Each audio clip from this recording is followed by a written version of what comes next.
আজকে আমি সকলের জন্য আপনাদের একেবারে পরিচিত একটা সূরা, কোরআন কারীমের ভিতরে যতগুলো সূরা আছে এর ভিতরে আপনারা আমরা যে সূরাগুলো সাধারণত মুখস্থ করে সালাত আদায় করি, এই সূরার ভিতরে একটা সূরা আপনাদের মুখস্থ একটা সূরা, একটা আপনাদের প্রিয় সূরাকে আমি তেলাওয়াত করেছি। আজকে যদি আমরা সুন্দরভাবে এই সূরার নারী নক্ষত্র পর্যন্ত জানতে পারি, আমার বিশ্বাস সব অন্যায় থেকে আমরা ফিরে যেতে পারবো ইনশাআল্লাহ। আরো জোরে ইনশাআল্লাহ। আমার সাথে সবাই পড়েন আজকের সূরাতুল মাউন। কোন সূরা? আরো জোরে বলেন কোন সূরা? সূরাতুল মাউন। কোরআন কারীমে যতগুলো সূরা আছে, টোটাল কোরআন কারীমে সূরা আছে কয়টা? সবাই বলেন। 114 চ্যাপ্টার্স, 114টি সূরা। এই 114টি সূরা, সূরাতুল ফাতিহা, সূরাতুল বাকারা, সূরাতুল আলে ইমরান, এই সূত্র ধরে এই সূরাটি 107তম সূরা। আমি কিন্তু একটু পরে পরীক্ষা নিব। 107 নাম্বার সূরা। কয় নাম্বার সূরা? আরো জোরে। এই সূরাটা কোরআনের ধারাবাহিক একটা সিস্টেম ছিল। প্রথমে সূরাতুল আলাক, এইভাবে করে বিভিন্ন সূরা নাজিল হয়েছে। এই সূত্রে কোরআন এই সূরাটি 17তম সূরা। কিন্তু ধারাবাহিক সূত্রে 1, 2, 3, 4 করতে করতে ফাতিহা, সূরাতুল বাকারা, সূরাতুল আলে ইমরান, সূরাতুল নিসা, সূরাতুল মাইদা, এভাবে করে এই সূরাটি হচ্ছে 107তম সূরা। মনে থাকবে? জোরে বলেন মনে থাকবে? আজকে এই সূরাটি যদি আপনি পড়েন, আপনি যদি জানেন, এরকম যদি 10টা মাহফিল আপনার জীবনে জোটে, আল্লাহর কসম 10টা আয়াত যদি আপনি বুঝে তেলাওয়াত করতে পারেন, তাফসীর ভিত্তিক 10টা সূরা, 10টা আয়াত আপনি তাফসীর মাহফিল থেকে অ্যাকসেপ্ট করে নেন, বুঝে নেন, আমল করতে শুরু করেন, আমার বিশ্বাস ওই 10টা সূরা আপনার জীবনটাকে পরিবর্তন করে দেবে। আজকে আমরা একটা জানব। কয়টা? জোরে বলেন। টোটাল সূরাতে কি আছে দেখুন। আমরা না তাফসীর করতেও অনেকে জানি না, আবার তাফসীর শুনতেও জানি না, তাফসীরটা অনেকে বুঝিও না, আর আমরা বুঝাইও না। অধিকাংশ দোষগুলো প্রায় আমাদের। আল্লাহ আমাদের হেফাজত করুন, পড়ি আমিন। একটা বিষয় জানতে হলে, একটা সূরা জানতে হলে, তাফসীরে মাযহারি আল্লামা সানাউল্লাহ পানিপতি রাহিমাহুল্লাহ উনি যে বিষয়গুলো বলেছেন, এক, যে বিষয়টা জানবেন ওই সূরা বা ওই আয়াতের বিশুদ্ধ তেলাওয়াত জানতে হবে। 2, ওই সূরার সরল অনুবাদ জানতে হবে। 3, ওই সূরার শানে নুজুল জানতে হবে। 4, ওই আয়াতের বাস্তব ব্যাখ্যা আপনাকে জানতে হবে যুগের জ্ঞানের আলোকে, বাস্তবতার নিরিখে। 5, ওই আয়াতের শিক্ষা নিয়ে আপনাকে বাড়ি যেতে হবে। আমরা সে আলোকে জানবো সূরাতুল মাউন। আশা আছে ইনশাআল্লাহ?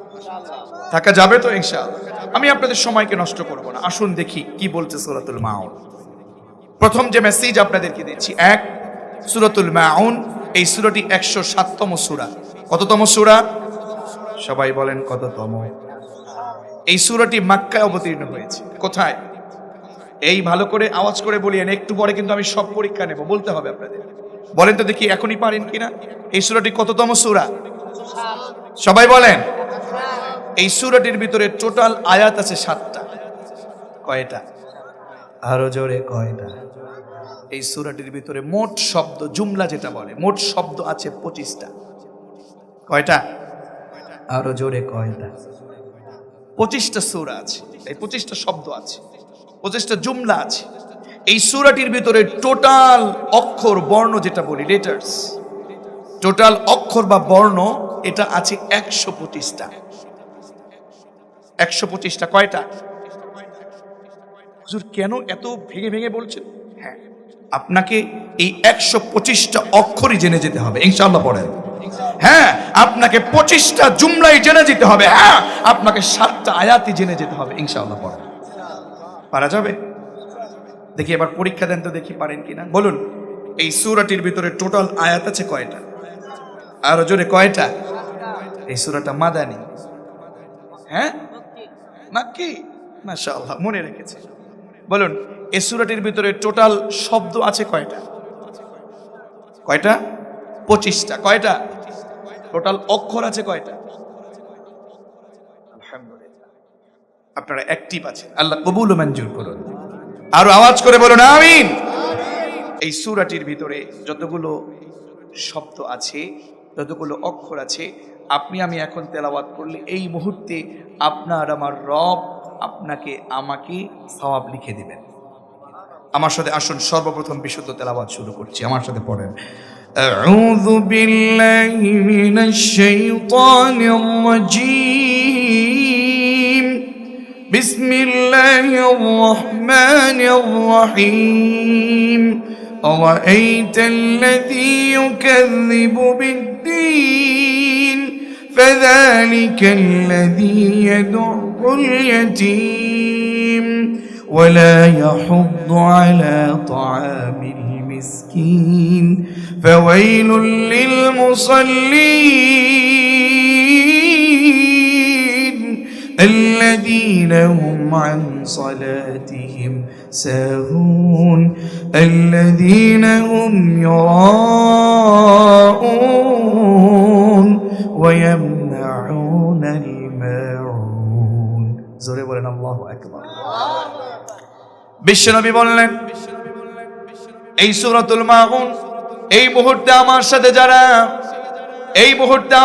যারা সওয়াবের উদ্দেশ্যে পড়েছেন, বিশ্বনবী বললেন এই মুহূর্তে যারা আমার সাথে পড়লেন, শুনেছেন ঈমান নিয়ে সওয়াবের উদ্দেশ্যে, এই মুহূর্তে আপনার রব আপনাদের উপরে খুশি হয়ে 1250টা সওয়াব এই মুহূর্তে আপনার আমলনামায় আপনার রব লিখে দিয়েছে।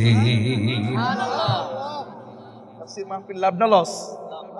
জোরে বলেন লাভ না লস?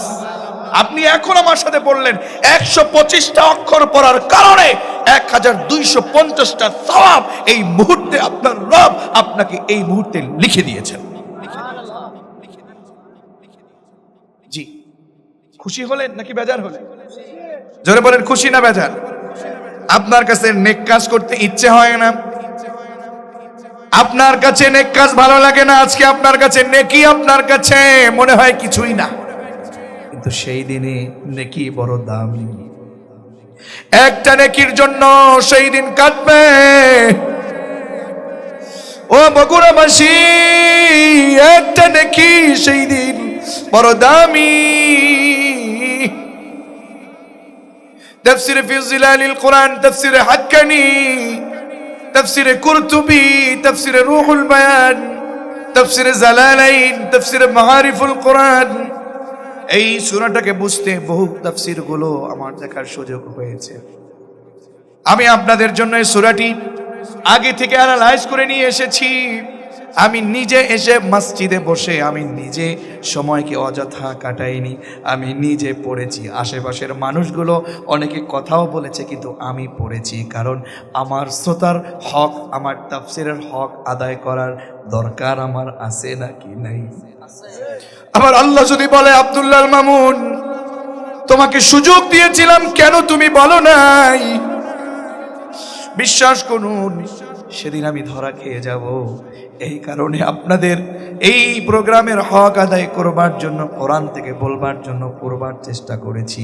একটু মন থেকে, হৃদয় থেকে আল্লাহর জন্য পড়েন না আল্লাহু আকবার। একটা নাকি কি দামি একটু দেখেন। এখন আপনি পেলেন কত? 1250।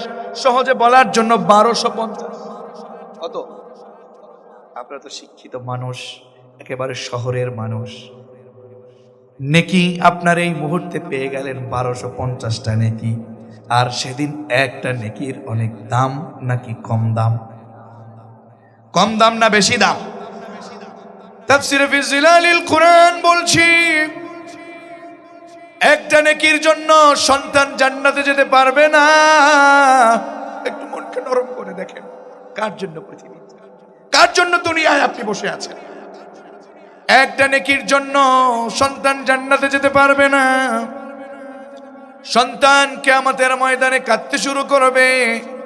হঠাৎ করে মাথায় চিন্তা আসবে, আরে আমার তো আপন কিছু লোক ছিল, আমার মা ছিল, আমার বাবা ছিল, আরো তো অনেকে ছিল না। আগে প্রথমে আমার বাবার কাছে, মায়ের কাছে আমি একটু যেয়ে দেখি পাই কিনা। কয়টা নেকি? ইমানি আওয়াজ দিয়ে বলেন, কয়টা নেকি?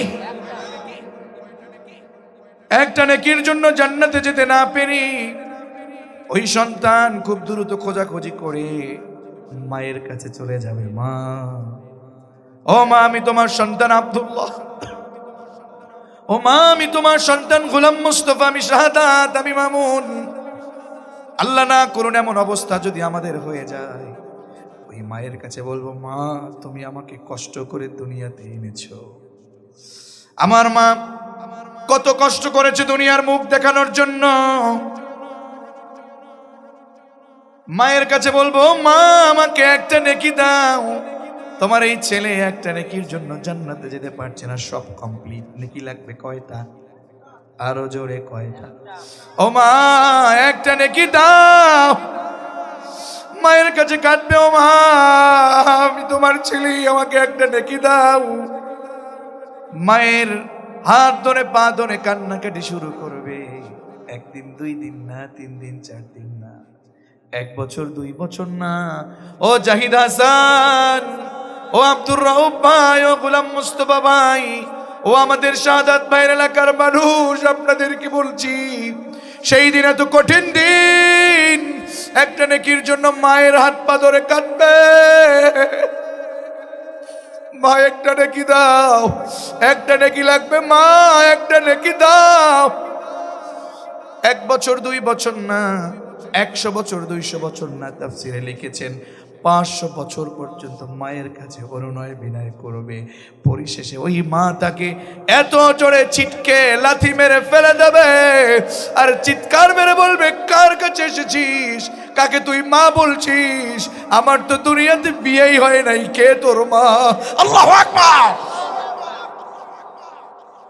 কি মনে করেছে আজকে মসজিদের কাজে জড়িত হতে মনে চায় না, আজকে ইসলামী আন্দোলন করতে মনে চায় না, আজকে নামাজ পড়তে মনে চায় না, আজকে পর্দায় থাকতে মনে চায় না? এরকম নারী পুরুষ এরকম আমাদের সমাজে আছে নাকি নাই? কয়টা নাকি? মায়ের সামনে থেকে যখন সন্তান চলে যাবে, চিৎকার চেঁচামেচি শুরু করে দেবে, খুঁজতে খুঁজতে বাবার কাছে চলে যাবে, গিয়ে বলবে, বাবা জানো তো আমি কে? তোমার সন্তান। ও বাবা, আমার মায়ের কাছে গিয়েছিলাম, মায়ের কাছে একটা নেকি চেয়েছিলাম, মাকে বলছিলাম, মা একটা নেকি দাও, আমি তোমার আব্দুল্লাহ। আমার মা আমাকে একটা নেকি দিল না গো বাবা, তোমার কাছে এসেছি। তুমি তো আমাকে দুনিয়াতে নিয়ে অনেক কষ্ট করেছো। আমার গোলাম মুস্তাফা ভাই বলেন, আমি বলেন, আমরা তো দেখি সন্তানের জন্য কত মায়া, ঠিক না? সন্তানের জন্য কি না করি।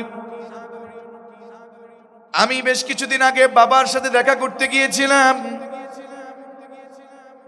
গত মাসে বাবার কাছে যখন গেলাম, সম্ভবত 23 তারিখে বাবার কাছে গেলাম।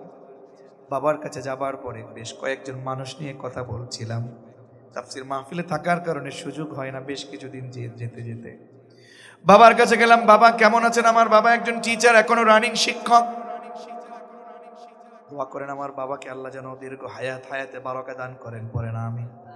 আমার বাবা একজন আলেম মানুষ, আমাকে শুধুমাত্র কোরআনের খিদমত করবার জন্য আমার বাবা কোরআন শিখিয়েছে, আল্লাহর পথে আমাকে ছেড়ে দিয়েছে। বাবা যাও, খুলুসিয়াত নিয়ে কোরআনের কথাগুলো বলবে। বাবার কাছে গিয়েছিলাম, বাবা কেমন আছেন, কি অবস্থা, পারিবারিক বেশ কিছু বিষয় নিয়ে আলোচনা করলাম। সবাই যখন চলে গেল, আমিও বাবার থেকে বিদায় নিয়ে চলে গেলাম। বাবা তার চেম্বারে বসা। সবাই যখন চলে গেল, বাবা চেম্বারের বাতিগুলো বন্ধ করে তিনিও বের হবেন, হঠাৎ করে ডাক দিল, আব্দুল্লাহ মামুন এদিকে আসো। আমি বেশ কিছুক্ষণ চলে গিয়েছি, ধরেন 15 ফিট 20 ফিট। কেন এ কথা বলছি? আমি সেদিন বুঝলাম আসলে কি জিনিস। বাবার কাছ থেকে, বাবার চেম্বার থেকে বিদায় নিয়ে বেরোলাম, বুক জড়িয়ে আমরা মুসাফা করে সালাম দিয়ে বেরোলাম। সবার পিছনেই আমি ছিলাম। বলল, বাবা শোনো। আমি আবার ব্যাক করে বাবার চেম্বারে গেলাম, একটু অন্ধকার একটু ভিতরে গেলাম। আমার বাবা আমাকে জোরে টেনে ধরে বুকে নিয়ে কাঁদতে শুরু করলো, আমিও কাঁদতে শুরু করলাম, ফুফিয়ে ফুফিয়ে কাঁদলাম যে বাবা সন্তানের একটা মায়া, সন্তানকে ছেড়ে দিয়েছে, দূরে থাকি, কতদিন পরে গিয়েছি, সন্তানকে পেয়েছে, মানুষের সামনে মনে হয় মনের তৃপ্তিটা পায় নাই। বাবা আবার ডেকে বুকে যখন টেনে নিয়েছে, আমিও কাঁদি, বাবাও কাঁদে। বাবা দোয়া দিল, বাবা যাও যাও চলে যাও। আবার রওনা করলাম। ওই দিন পুরো মনটা আমার কাঁদছিল। আরে পিতার সন্তানের কত সম্পর্ক, কত মায়া, কথা বলেন কেন? সেই দিন মালিকের কাছে বলবে বাবা, সেই দিন মালিকের সামনে থেকে অনুমতি নিয়ে বাবার কাছে গিয়ে বলবে বাবা আমাকে কয়টা নেকি দাও। আরো জোরে কয়টা? একটা নেকি দাও গো বাবা, একটা নেকি চাই, একটা নেকি। বাবা তুমি অনেক কষ্ট করেছো, অনেক মায়া দেখিয়েছো, অনেক কাজ করেছো, নিজের কষ্ট করে কষ্টের টাকাগুলো আমার পিছনে বিলিয়ে দিয়েছিল। বাবা একটা নেকি চাই, জান্নাতে যেতে পারি না মাত্র একটা নেকির জন্য। এখন পেলেন কয়টা নেকি? এখন পেলেন কয়টা? 1250 শহীদের একটা নাকি। আজকে যারা নেকির জন্য পাগল না, সেদিন বুঝবে নেকির কি বললো। বাবার কাছে অনুনয় বিনয় করবে আর বলবে বাবা একটা নেকি দাও। হাতে ধরবে, পায়ে ধরবে, ওই মায়ের সমান করে, খুব সংক্ষেপে বলছি, 1-2 বছর না, মায়ের যেমন করে 500 বছর পর্যন্ত পা ধরেছিল সন্তান, ঠিক তেমন বাবারও 500 বছর তার কাছে অনুনয় বিনয় করে বলবে বাবা একটা নেকি দাও। 500 বছর পরে বাবা চিৎকে মেরে ফেলে দিয়ে বলবে কে তোর বাবা? দুনিয়াতে তো আমার কোনো সন্তান ছিল না।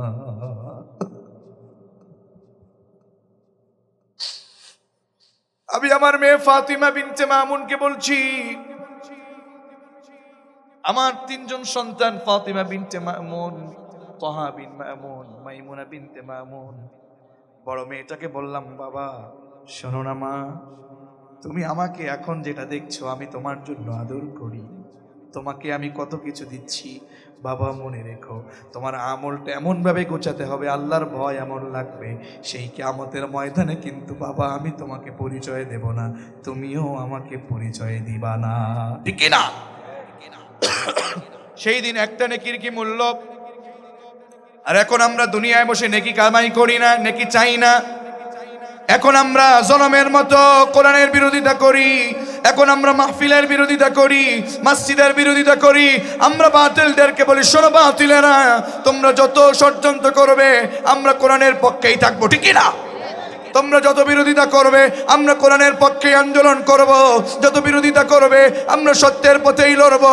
তোমরা যত বিরোধিতা করবে করো, সব ষড়যন্ত্রকে মোকাবেলা করে কোরআনের জন্য, জান্নাতের জন্য, আল্লাহর জন্য, আল্লাহকে খুশি করার জন্য, আল্লাহর জান্নাতে যাবার জন্য আমরা জীবন দিতে প্রস্তুত। খুবাইব খাব্বাবের মতো, ওমর আলী ওসমানের উত্তরসূরি হয়ে আল্লাহর জমিনে কোরআনের পক্ষে কাজ করব, জান্নাতের জন্য কাজ করব।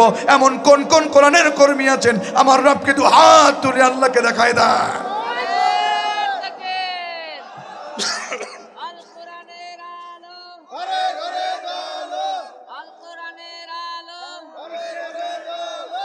আমার বন্ধুগণ, আমার বন্ধুগণ, এই পৃথিবীটা আসলে থাকার জায়গা না, নেকি কামাইয়ের জায়গা। তাহলে বলছিলাম সূরাতুল মাউনে টোটাল শব্দ কয়টা? 100 শব্দ হচ্ছে 25টা, অক্ষর কয়টা?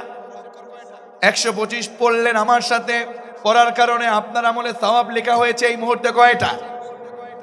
কিন্তু আমার আল্লাহ এত দয়ালু, চাইলে আপনাকে বিগয়রে হিসাবও দিতে পারে, ঠিক কি না? যাই হোক আমার বন্ধুগণ, এই সূরাতুল মাউন, সূরাতুল মাউনটা মাক্কি সূরা, 125টা অক্ষরে এই সূরা। এই সূরার ভিতরে বহু কথা লুকায়িত। এই সূরাতে আল্লাহ তাআলা বহু কথা বলেছেন। এই সূরার ভিতরে আপনাকে এমন কিছু মেসেজ দিয়েছেন। বিশ্বনবীকে আল্লাহ তাআলা ডাকলেন, আরাআইতাল্লাযী ইউকাযযিবু বিদ্দীন। আরাআইতা, এই যে রাআইতা শব্দের এই ফেলটার প্রথমে যে অক্ষর আলিফ আছে, এটা হচ্ছে হরফে ইস্তেফহাম। আল্লাহ নিজে প্রশ্ন করলেন রাসূলকে, একটু ভালো করে বোঝেন না কি বলছে আপনাকে সূরা মাউন। আল্লাহ তাআলা তার হাবিবকে ডেকে বললেন, ও মুহাম্মদ, আরাআইতা, আপনার চোখ দিয়ে আপনি দেখেছেন নাকি, আপনি দেখতে পেয়েছেন নাকি, আল্লাযী ইউকাযযিবু বিদ্দীন, কিয়ামতকে অবিশ্বাস করে, আপনার সাথে থাকে এরকম লোক, আপনার পাশে থাকে, আপনার থেকে আশেপাশে থাকে এরকম লোক দেখেছেন নাকি যারা কিয়ামত দিবসকে অবিশ্বাস করে? কি প্রশ্ন করেছেন? এবার আপনাদের কাছে আমার প্রশ্ন, এখানে যারা বসে আছেন, এখানে যারা বসে আছেন, একজনও কি কিয়ামতকে অবিশ্বাস করেন এমন কেউ আছেন নাকি? কেউ আছেন কিয়ামতকে অবিশ্বাস করেন এমন কেউ আছেন? আমার রাসূল আপনার মতো এইভাবে করে সাধারণ ভাবেই বলল যে আল্লাহ কি বলছেন, আমি যাদেরকে আমার আশেপাশে দেখি, আমার এলাকায় দেখি, আমার সাথে যারা চলে, নামাজ পড়ে, রোজা করে, আমার সাথে ইফতার করে, আমার কাছে দান করে, ও রব, আমি তো দেখি নাই কেউ কিয়ামতকে অবিশ্বাস করে। কিয়ামতকে অবিশ্বাস করে এমন তো আমি দেখি নাই। আল্লাহ তাআলা বললেন, রাসূল, আপনাকে আমি প্রশ্ন করেছি, আপনি দেখেছেন নাকি? আপনি বললেন না। তো আমি আপনাকে এমন 5টা দোষের কথা বলবো। কয়টা দোষ? আরো জোরে কয়টা? সবাই বলেন কয়টা? 5টা দোষের কথা আমি বলবো। এই 5টা দোষ যার ভিতরে থাকবে, হে রাসূল, আমি আপনাকে বলছি, ও মা, আপনার জন্য বহু মেসেজ আছে এখানে।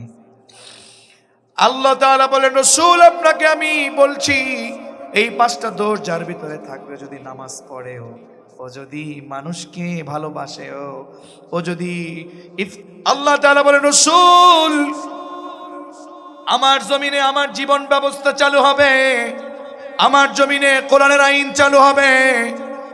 এটাকে কেউ অবিশ্বাস করে এমন কাউকে দেখেছেন নাকি? রাসূল বললেন, না রাসূল, এমন কেউ তো নাই। রাসূলকে বললেন, রাসূল, আমার বিচার দিবসকে অবিশ্বাস করে, কিয়ামতকে অবিশ্বাস করে এমন কাউকে দেখেছেন নাকি? বিশ্বনবী বললেন, না রাসূল, আল্লাহ, এমন কেউ তো নাই। আল্লাহ বলেন 5টা দোষ। কয়টা দোষ? এবার আপনার সাথে মিলান, আপনার ভিতরে আছে নাকি? রাসূলকে আল্লাহ বললেন 5টা দোষ। জোরে বলেন কয়টা? 5টা দোষ যাদের ভিতরে আছে, 1 নাম্বার হলো ফাযালিকাল্লাযী ইয়াদউল ইয়াতীম।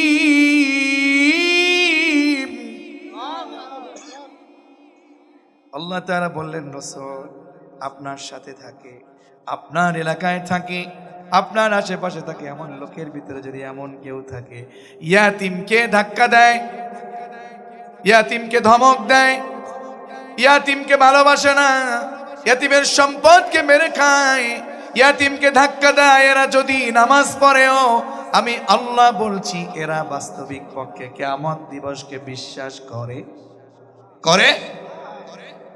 নিশ্চয় আবু জাহেলের নাম শুনেছেন নাকি শুনেন নাই? আবু জাহেল ওই সময়ে বড় শক্তিধর ছিল। আবু জাহেলের কাছে মানুষ অনেক সময় জমি জমা রাখত, আমানত রাখত। এক ব্যক্তি আবু জাহেলের কাছে আমানত রেখেছে, বলল, দেখো, আমার মৃত্যুশয্যায় আমি আর কাউকে অভিভাবক পাই না, তোমাকে দিলাম, এই জমিটা রাখো, আমার সন্তান যখন বড় হবে তাকে তুমি বুঝাই দিও। সন্তান বড় হয়েছে, বড় হবার পরে জেনেছে আমাদের বেশ কিছু জমি জমা, টাকা পয়সা, সম্পদ সম্পত্তি, এটা আমার বাবা অমুকের কাছে, অমুক নেতার কাছে রেখে গেছে। তার কাছে চলে গেল, ও চাচা যান, ও নেতা, আমার বাবা নাকি আপনার কাছে এমনটা রেখেছে, আমাকে সেইগুলো বুঝায় দেন, আমি তো এখন বুদ্ধি সম্পন্ন হয়েছি। নেতা বলল, কে বলেছে? না, তোমার বাবা কোনো জমি জমা রাখে নাই, তোমার বাবার কোনো সম্পদ আমাকে রাখে নাই। যখন এইভাবে করে অস্বীকার করলো, ওই সেই ছোট্ট সন্তান, ওই সেই কিশোর কিংবা ওই সেই যুবক চলে গেল রাসূলের কাছে। রসুলের কাছে যাবার পরে রসুলের কাছে বলল, ইয়া রাসূলুল্লাহ, এই ঘটনা। আল্লাহ রসুল সাল্লাল্লাহু আলাইহি ওয়াসাল্লাম দ্রুত চলে গেলেন, দিবি নাকি সব শেষ করব? আল্লাহ রসুল যাবার পরে ওই সেই নেতা একেবারে দেখতে পেলেন আর কোনো উপায় নাই, ওই ছেলেটাকে ধাক্কাও দিলেন না, তার সবকিছু দিয়ে দিলেন। সুবহানাল্লাহ পড়েন। ইয়াতিমকে ধাক্কা দেয়, ইয়াতিমের সম্পদ দেয় না, ইয়াতিমের সম্পদ মেরে খায়, এমন লোক সমাজে আছে নাকি নাই? বলেন তো ইয়াতিম কারা? হ্যাঁ, যার কি নাই? আরো বলেন, যার কি নাই, বাবা মা নাই, তারা কি? আমি জানি আপনারা এটাই বলবেন, আসলে ইয়াতিম শুধু এরাই না। ইয়াতিম 9 প্রকার। জোরে বলেন, কয় প্রকার? সব বলতে পারবো না। ইয়াতিম হলো 9 প্রকার। এই যে আমাদের গোলাম মোস্তফা ভাই আমার এখানে বসা, উনি অভিভাবক, ওনার নিচে ওনার কমিটির যত সদস্য আছে সবাই তার কাছে ইয়াতিম। বুঝেন আমার কথা? আমাদের শাহাদাত ভাই আমাদের মসজিদের ইমাম নাকি? উনি ইমাম, উনি নেতা, ওনার কাছে আমরা যত মুসল্লি সবাই তার কাছে। বলেন, শুধু তাই না, আপনার এলাকার ভিতরে ফজলুল বারী সাহেব আপনাদের নেতা, উনি নেতা, আমরা তার জনগণ, আমরা হলাম তার কাছে। আমাদের আজকের মোহতারাম সভাপতি, উনি রানীরহাট কলেজের প্রিন্সিপাল, ওনার কাছে ওনার নিচের যত শিক্ষক আছে, ওনার কাছে ওনার যত ছাত্রছাত্রী আছে সবাই তার কাছে। এলাকার মেম্বারের কাছে আমরা জনগণ ইয়াতিম, এলাকার চেয়ারম্যানের কাছে আমরা সবাই ইয়াতিম, এলাকার এমপির কাছে আমরা সবাই ইয়াতিম। ইয়াতিমের সম্পদ যারা মেরে খায়, ইয়াতিমের সম্পদ যারা জোর করে দখল করে, ইয়াতিমের হক যারা মেরে খায়, এই সকল লোকগুলো নামাজ পড়তে পারে, এই সকল লোকগুলো রোজা রাখতে পারে। আল্লাহ বললেন, রসুল, ওর যত বড় জুব্বা থাকুক, যত বড় পাগড়ি থাকুক, যত বড় দাড়ি থাকুক, আমি আল্লাহ বলছি ও কিয়ামত দিবসকে বিশ্বাস করে না। ঠিক না? আজকে দেখবেন পাশের বাড়ির ক্ষমতাধর প্রতিবেশী ইয়াতিমের সম্পদ জোর করে মেরে খায়, আছে না নাই? আল্লাহ তাআলা বললেন, ইন্নাল্লাযীনা ইয়াকুলুনা আমওয়ালাল ইয়াতামা যুলমান ইন্নামা ইয়াকুলুনা ফী বুতুনিহিম নারা ওয়া সায়াসলাউনা সাঈরা। আল্লাহু আকবার। আপনাদের কষ্ট হচ্ছে? 12টা 2 বেজে গেছে, আর একটু বলবো কি? কষ্ট হচ্ছে না তো? ও আমার বগুড়াবাসী, হ্যাঁ, ও আচ্ছা, লোক উঠতেছেন না, কোরআনের জন্য বসে আছেন তো? আল্লাহ কবুল করেন, পড়েন আমিন, তাকবীর পড়েন, লিল্লাহি তাকবীর। ও আমার বগুড়াবাসী, আল্লাহ তাআলা বললেন, ইন্নাল্লাযীনা, সূরাতুন নিসা, আল্লাহ তাআলা বললেন, নিশ্চয় যারা ইয়াকুলুনা, রাসূল এই মুহূর্তে খাচ্ছে, যতদিন পর্যন্ত খাবে, দুইটা কাল এখানে ফাইলে মুদারি, ইয়াকুলুন মুদারিতে 2টা কাল থাকে, প্রেজেন্ট এন্ড ফিউচার টেন্স, হাল ওয়া মুস্তাকবিল। আল্লাহ রাব্বুল আলামিন বললেন, নিশ্চয় যারা ইয়াকুলুনা, এখন খাচ্ছে, সামনে খাবে, আমওয়ালাল ইয়াতামা, ইয়াতিমদের সম্পদ, যুলমান, জুলুম করে। নিশ্চয় যারা নেতারা জনগণের সম্পদ জোর করে জুলুম করে খাবে, অভিভাবক যারা, সমাজের মাতুব্বর যারা, নিজের এলাকার ইয়াতিম যারা, নিজের লোক যারা তাদের সম্পদগুলো, তাদের অধিকারগুলো বঞ্চিত করে, তাদের অধিকারগুলো আত্মসাৎ করবে, আমার রব বলছেন, প্রতিবেশী জোর করে জমি দখল করে, জুলুম করে, সম্পদগুলো ভোগ করে, দখল করে, এরকম লোক আছে নাকি নাই? আপনার পরিবারের নেতা আপনি আপনার নিজের বোনের সম্পদ জোর করে মেরে খেলেন। এখানে অনেক আসামি হয়তো এমন আছি, বাবা মারা গেছে 10 বছর 20 বছর আগে, এখনো পর্যন্ত নিজের বোনের সম্পত্তি, এখনো তাদেরকে ফিরিয়ে দেই নাই। কতক্ষণ না কেন? নিজের বোনের সম্পদ দিলেন না, নিজের ছোট ভাইদের সম্পদ সুন্দর করে বিছিয়ে দিলেন না। বাইতুল্লাহ গিয়ে লাব্বাইক আল্লাহুম্মা লাব্বাইক, আল্লাহ বলবেন না তোর সেই লাব্বাইকের কোনো প্রয়োজন নাই। এজন্য আমি আপনাদেরকে বলবো, ও আমার কলিজার টুকরা তরুণার যুবকেরা শোনো, আমরা সকলে মিলে এই বিষয়টা মাথায় রাখবো। এমন অনেক লোক আছি, হাজী সাহেব মসজিদের সবার সামনে জায়গা করে নিয়েছে, মসজিদে ইমামের পিছনে জায়নামাজ মুসল্লা বিছিয়ে সারা জীবন মানুষকে মেরেছে, সারা জীবন মানুষের সম্পদ জোর করে দখল করেছে। এখন মসজিদের সভাপতি, এখন মসজিদের সামনের কাতারে মুসল্লা জায়নামাজ নিয়ে বসে আছে। এরকম কিছু হাজি, এরকম পাজি নামক কিছু হাজি সমাজে আছে নাকি নাই? আল্লাহ বলছেন, শোনো, তোমরা যারা সম্পদগুলো এইভাবে করে জোর করে দখল করে ভোগ করছো, কি মনে করেছো তোমাদের পেটের ভিতরে কলিজা ভুনা, মাছ ভুনা, তোমাদের কলিজা এত বড় হয়ে গেছে খেয়ে খেয়ে, পেটগুলো ভরছো গোশত ভুনা, মুরগি ভুনা, মাছ ভুনা, ডিম ভুনা, বাজার করো চিংড়ি মাছ, কাতল মাছ, বড় বড় সম্পদ মানুষেরটা দখল করে এইভাবে করে বাজার করো। কি মনে করেছো পেটের ভিতরে অনেক মজার মজার খাবার খাচ্ছে? না, আল্লাহ বলছেন ইন্নামা ইয়াকুলুনা ফি বুতুনিহিম নারা, শুধুমাত্র কেবলমাত্র তোমাদের পেটের ভিতরে মাসবুনা, কলিজাবুনা, গোশতবুনা না, তোমাদের পেটের ভিতরে জাহান্নামের আগুনগুলো ভরছে। ঠিক কিনা? এজন্য আমি বলবো, আপনি যদি বান্দার হক নষ্ট করেন, হাজি হয়েও কোনো লাভ নাই। আপনি যদি বান্দার হক নষ্ট করেন, ইয়াতিমের সম্পদ জোর করে দখল করেন, আপনি মসজিদের সভাপতি, মাহফিলের সভাপতি, মাদ্রাসার সভাপতি, বড় হাজি সাহেব হয়ে কোনো লাভ নাই। রাগ করতেছেন? আপনি হয়তো বলতে পারেন, আব্দুল্লাহ মামুন ভাই এনেছিলাম বড় ভালোবেসে, এসে যা বলতেছেন এত তিতা কথা আমাদের এখানে খায় না। আমি আজকে যেহেতু এখানে এসেছি, কোরআনের কথাগুলো বলতেই হবে। দাওয়াত সামনে থাকুক আর না থাকুক, চাকরি থাকুক আর না থাকুক, ইমামেরা, খতিবেরা কখনো কোরআনের কথা কখনো গোপন করতে পারে? ও বগুড়াবাসী শোনেন, আল্লাহ তাআলা আপনাকে কি বললেন?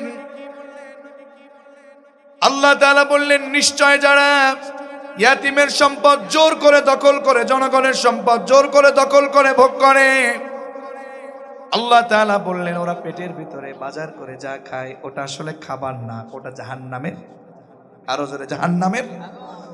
এজন্য আল্লাহ তাআলা বললেন, রাসূল আপনি আপনার আশেপাশে যাদেরকে দেখছেন এদের ভিতরে কিয়ামতকে অবিশ্বাস করে এমন কাউকে দেখছেন নাকি? আল্লাহ রাসূল বললেন, না মালিক, এমন কেউ তো হতে পারে না, আমি তো কাউকে দেখলাম না। আমার সাথে যারা থাকে, নামাজ পড়ে, রোজা করে, আমি তো দেখলাম না কাউকে কিয়ামতকে অবিশ্বাস করে।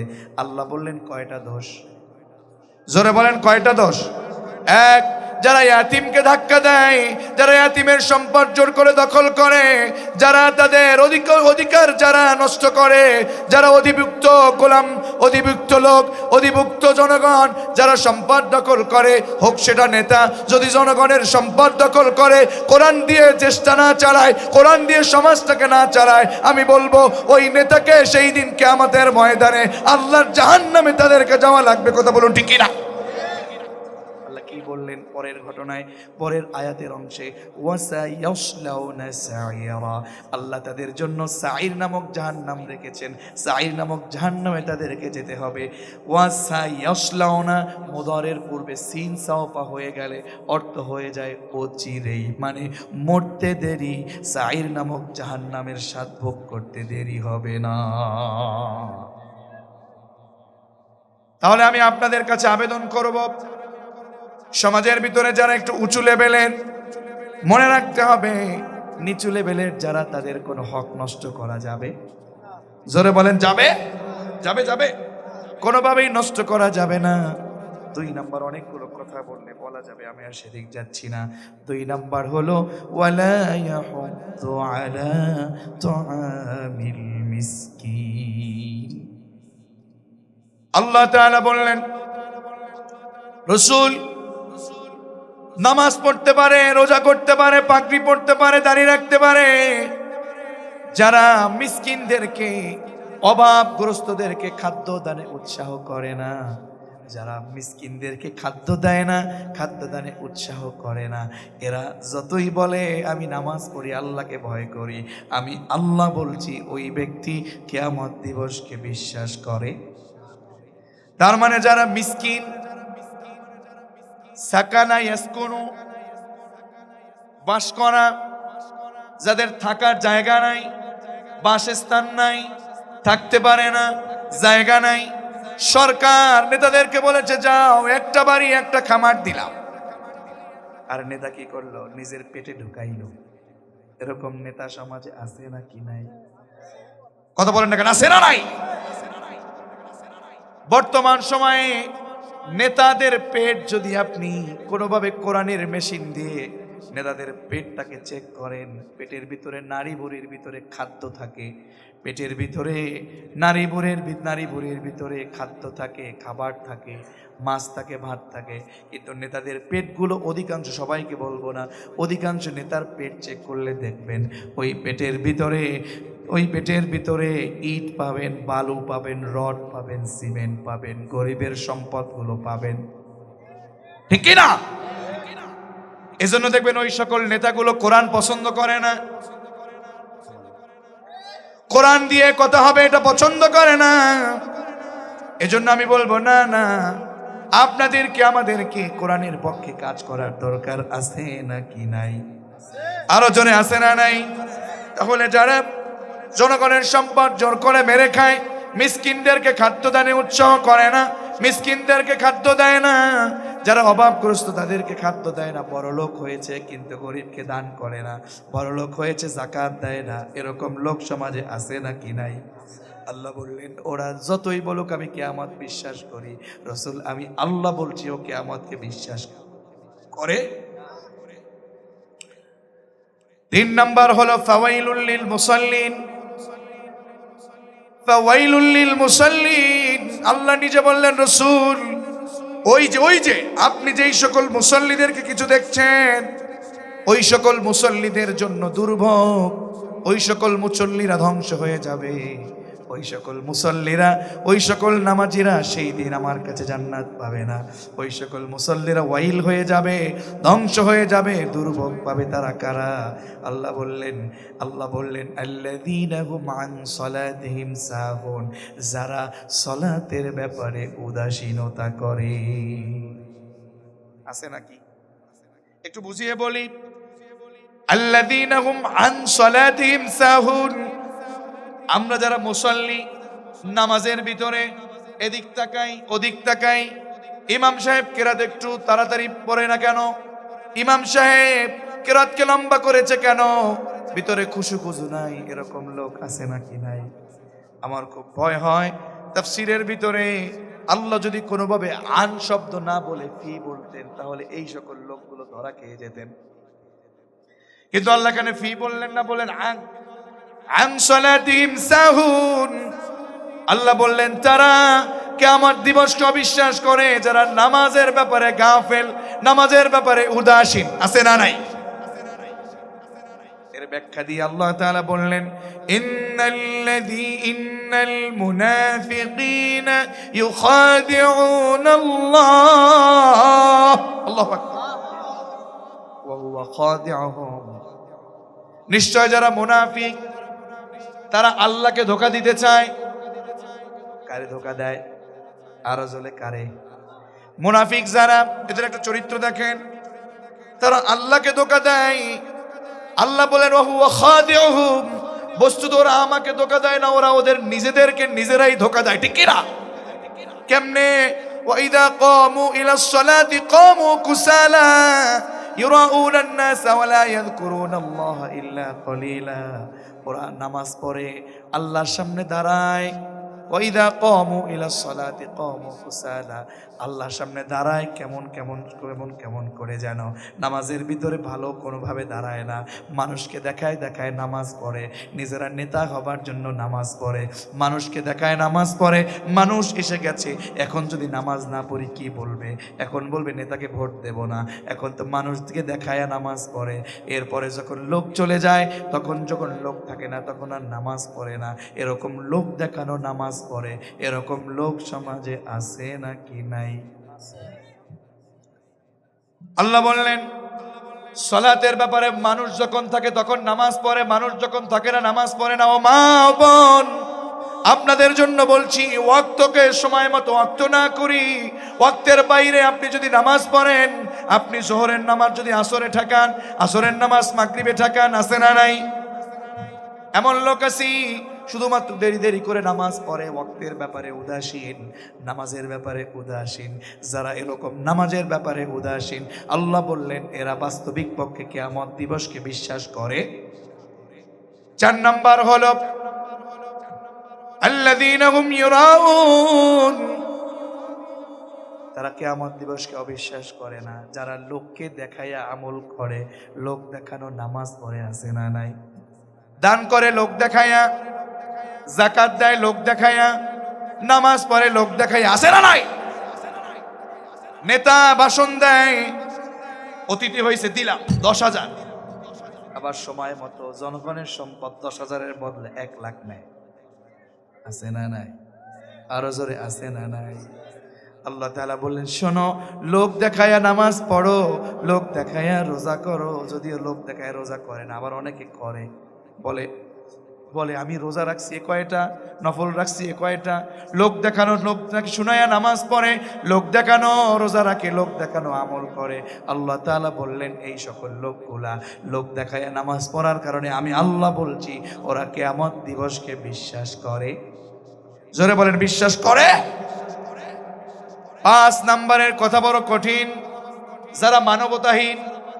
ও মা ও বোন, আপনার জন্য বিশেষ কথা আল্লাহ বলছেন ওয়ায়ামনাউনাল মাউন, ঘরের ভিতরে বাড়ির ভিতরে ছোট্ট ছোট্ট জিনিস কাজে লাগে, এরকম জিনিস আছে নাকি নাই? বালতি, কোদাল, কুঠার, চিনেন তো আপনারা, আছে না নাই? পেঁয়াজ, লবণ, বালতি, তাফসীর এভাবেই আসছে। আল্লাহ তাআলা বললেন যারা কিয়ামত দিবসকে বিশ্বাস করে, কিন্তু কথা বলে কিয়ামত দিবসকে বিশ্বাস করি, কিন্তু ছোট্ট ছোট্ট জিনিস মানুষকে দিয়া উপকার করতে কৃপণতা করে, এরকম লোক আছে নাকি নাই? একটু দাঁটা দেন, কুঠারটা দেন, বালতিটা দেন, মইটা দেন, ও বুয়া একটা পেঁয়াজ দেন, ও বুয়া একটু লবণ দেন, ও আপা একটু তেল দেন। সমস্যায় পড়ে তার কাছে হাত পেতেছে, কিন্তু ওই মা, ওই বোন, ওই বাবা, ওই ভাই লোকেদেরকে ছোট্ট ছোট্ট জিনিস দানে কিংবা সাহায্য করতে, সহযোগিতা করতে কৃপণতা করে। এমন লোককে আল্লাহ বললেন ওরা ছোট্ট ছোট্ট জিনিস দিয়ে মানবতার দিক থেকে মানুষকে সহায়তা করে না, যারা কিয়ামতকে বিশ্বাস করে না তারা। বুঝতে পেরেছেন? ছোট ছোট জিনিস যখন চায় দেওয়ার দরকার আছে না নাই? আরো জোরে দরকার আছে না নাই? এজন্য আমি বলবো না না, এই পৃথিবীতে এই যে সূরাতুল মাউন আপনি পড়েছেন, এটা যদি সলাতের সময় আল্লাহর কাছে দাঁড়িয়ে যান, আপনি যে সলাতের ভিতরে সূরা ফাতিহার পরে মাউন পড়েন, আপনাকে কেউ কিন্তু পিটায় বলে না মাউন পড়ো, নিজে ইচ্ছা করেই কিন্তু মাউন পড়েন, ঠিক না? এটা আপনি পড়ে পড়ে যদি এটা বুঝতেন, এটা যদি বুঝেন, বুঝে যদি আমল করেন, সেই কিয়ামতের ময়দানে বিচার সহজ করে জান্নাত দিবে কি?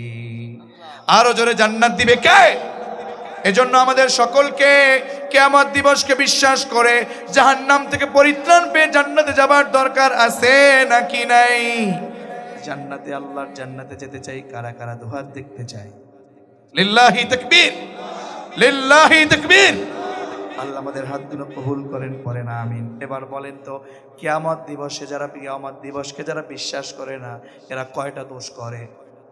জোরে বলেন কয়টা? আরো জোরে কয়টা? আল্লাহ তার হাবিবকে ডেকে বললেন, রসুল আপনি আপনার নিজ চোখে দেখছেন নাকি কিয়ামত দিবসকে ওরা কারা অবিশ্বাস করে? আল্লাহ বললেন, রাসূল আপনি তো দেখেন না, 5 শ্রেণীর মানুষ তারা কিয়ামতকে বিশ্বাস করে না। যারা ইয়াতিমকে ধাক্কা দেয়, জনগণ বলেন নিজের অধীনস্থ বলেন, তাদের হক যারা নষ্ট করে, ইয়াতিমকে যারা ধাক্কা দিয়ে তাদের হক মেরে খায়, আমি আল্লাহ বলছি ও মুসলিম দাবি করতে পারে কিন্তু কিয়ামতকে তারা বিশ্বাস করে। 2, যারা মিসকিনকে, অভাবগ্রস্তকে, গরিবকে খাদ্যদানে উৎসাহ করে না, গরিবদেরকে খাদ্য দেয় না, জনগণের সম্পদ মেরে খায়, জনগণকে দেয় না, এই সকল লোকগুলো যতই নিজেকে মুসলিম বলুক, আমি আল্লাহ বলছি এরা কোনোভাবেই কিয়ামতকে বিশ্বাস করে। 3 নাম্বার হলো ওই সকল মুসল্লিদের জন্য দুর্ভোগ, ওই সকল মুসল্লিরা কিয়ামতকে বিশ্বাস করে না যারা নামাজের ব্যাপারে উদাসীনতা করে।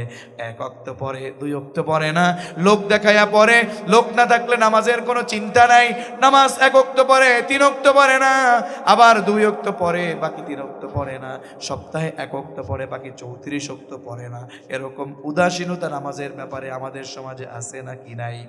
মা বোনদের ভিতরে বাবা যদি বলে, বাবা বাবা তুমি নামাজ পড়ো না কেন, বলে যাচ্ছি, ওই মেয়ে নামাজ পড়তে চলে যায়। আবার সন্তানকে বলে নামাজ পড়ো না কেন, বাবা পরে নামাজ পড়তে চলে যায়। এইভাবে করে যারা উদাসীনতা দেখায় তারা বাস্তবিক পক্ষে কিয়ামতকে বিশ্বাস করে। 4 নম্বরে হলো লোক দেখানো যারা নামাজ পড়ে, লোক দেখানো যারা আমল করে। আল্লাহ বললেন যারা লোক দেখিয়ে দান করে, লোক দেখিয়ে নামাজ পড়ে, লোক দেখিয়ে মানুষকে ফাঁকি দেয়, লোক দেখিয়ে আল্লাহকে ফাঁকি দেয়, লোক দেখিয়ে নামাজ পড়ে, ভোটের জন্য নামাজ পড়ে, এই সকল লোকগুলো কিয়ামত দিবসকে বিশ্বাস করে। লাস্ট একেবারে 5 নম্বর, যারা ছোট্ট ছোট্ট জিনিস দিতে, মানুষকে সহায়তা করতে কৃপণতা করে, এই সকল লোকগুলো মুসলিম বলে দাবি করলেও কিয়ামতকে বিশ্বাস করে। তাহলে বলেন এবার আমরা এই অন্যায়গুলো ছেড়ে দিয়ে কোরআনের পক্ষে আমল করব নাকি করব না? আরো জোরে করব নাকি করব না?